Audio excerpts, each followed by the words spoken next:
ಎರಡು ಆನೆ ದೊಡ್ಡ ದೊಡ್ಡ ಆನೆ ಕೋರೆಲ್ಲ ಉದ್ದ ಉದ್ದ ಇತ್ತು ಅದು. ಇಲ್ಲಿ ಬಂದ್ಬಿಟ್ಟು ಗೆಣಸಲ್ಲಿ ಅಗದು ಕಾಲಲ್ಲಿ ಒದ್ದು ತಿಂದಿದೆ. ಇಲ್ಲಿ ಕರೆಂಟ್ ವೈರ್ನ ಕಂಬ ಈಗ ವೆಲ್ಡ್ ಮಾಡಿದೆ ಅದನ್ನು ಬೀಳಿಸಿದೆ. ಅದು ಬಟ್ಟೆ ಒಣಗಾಕಿದ್ದೆಲ್ಲನೂ ತಂದು ಬಕೆಟಲ್ಲಿ ಹಾಕಿಟ್ಟಿದ್ದೀನಿ. ಒಗ್ದಿರೋ ಬಟ್ಟೆ ಎಲ್ಲ ಒಣಗಾಕಿಟ್ಟಿದ್ದು ಎಲ್ಲ ಈಗ ಮಣ್ಣಲ್ಲಿ ಹಾಕಿ ಇದು ಮಾಡಿಟ್ಟಿದೆ. ಅದು ಬಾಳೆ ಎಲ್ಲ ತಿಂದು ಎಲ್ಲ ಪುಡಿ ಮಾಡಿಟ್ಟಿದೆ. ಆ ಕಡೆ ಗೊನೆ ಎಲ್ಲ ಬಿದ್ದೋಗಿದೆ. ಆ ಕಡೆ ಗೌರ್ಮೆಂಟ್ಗೆ ಏನು ಹೇಳೋದು ಪಾಪ, ಆ ಪ್ರಾಣಿಗಳಿಗೆ ಏನು ತಿನ್ನೋಕ್ಕೆ ಆಹಾರ ಇಲ್ವಲ್ಲ. ಅವೆಲ್ಲ ಕಾಡಲ್ಲೆಲ್ಲ ಇದು ಮಾಡಿಕೊಂಡ್ರೆ ಎಲ್ಲ ಮಾಡೋಕ್ಕೆ ಮುಂದೆ ಬರುತ್ತಲ್ಲ. ನೀವು ಗೌರ್ಮೆಂಟ್ ನೋಡ್ಕೋಬೇಕು, ಸ್ವಲ್ಪ ಇದು ಮಾಡಬೇಕು. ಜನಗಳಿಗೆ ಏನಾದರೂ ಅಪಾಯ ಆದರೆ ಏನು ಮಾಡೋದು? ಜೀವ ಹೋದರೆ ಮತ್ತೆ ತಂದ್ಕೊಡೋಕ್ಕಾಗತ್ತಾ ಗೌರ್ಮೆಂಟ್ ಅವರು? ಎದುರುಗಡೆನೇ ಕಿಟಕಿಯಿಂದ ನೋಡ್ತಾ ಇದ್ದೀನಿ. ಬಾಕಲ್ ತೆಗೆದು ಇಲ್ಲೇ ತಿಂತಾ ಇದ್ದೀನಿ. ನಾನು ಬಾಕಲ್ ತೆಗೆದು ನೋಡ್ತಾ ಇದ್ದೀನಿ. ಅಲ್ಲಿ ಈ ಕಡೆ ಹೋಗಿ ನನಗೆ ಅದೇ ಕೆಲಸ. ಎಲ್ಲ ಲಗ್ಗೆ ಹಾಕಿ ಹೋಗಿ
ನಮ್ಮಲ್ಲೇ ಬರ್ತ್ಬಿಡು ಕಂಡಗೆ.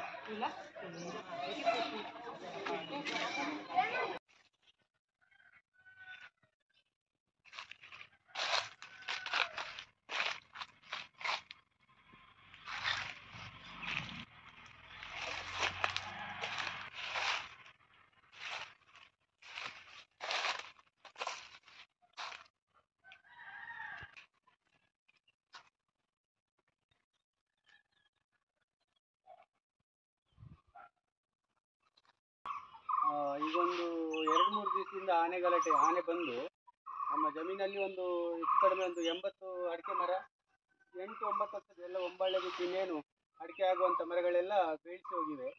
ಹಾಗೆ ಇಲ್ಲಿ ಸುತ್ತಮುತ್ತ ಎಲ್ಲ ಜಾನಕಿ ಅವ್ರದ್ದು, ಲಿಯಾ ಅವ್ರದ್ದು, ಸುತ್ತಮುತ್ತ ಎಲ್ಲ ರೈತರ ಮನೆಗೂ ಹೋಗಿ ಎಲ್ಲ ಹಾಳು ಮಾಡಿ ಹೋಗಿದೆ.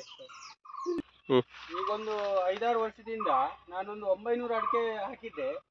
ಈಗ ಉಳಿದಿರೋದು ನನ್ನ ಲೆಕ್ಕಕ್ಕೆ ಒಂದು 100-150 ಅಡಿಕೆ ಇದೆಯೋ ಗೊತ್ತಿಲ್ಲ. ಇಲ್ಲಿ ಎಲ್ಲ ಬಂದು ಎಲ್ಲ ಹಾಳು ಮಾಡಿ ಹೋಗಿವೆ. ನೋಡಿ ಸರ್, ಕಾಲಕ್ರಮೇಣ ಇದು ಇನ್ನೊಂದು ಉಳಿದದ್ದು 100-150 ಅಡಿಕೆನೂ ಎಷ್ಟು ದಿವಸದಲ್ಲಿ ಹಾಳು ಮಾಡ್ತೋ ಗೊತ್ತಿಲ್ಲ. ಇದಕ್ಕೆ ಸರ್ಕಾರನೇ ಒಂದು ಪರಿಹಾರ ತೋರಿಸ್ಬೇಕು ಕೇಳಿಕೊಳ್ತೇನೆ.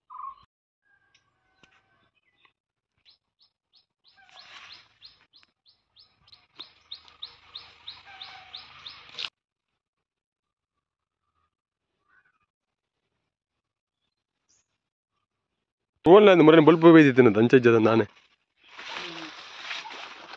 ನೋಡ್ ಅವನ್ ತಿನ್ಬೋತೀನಿ.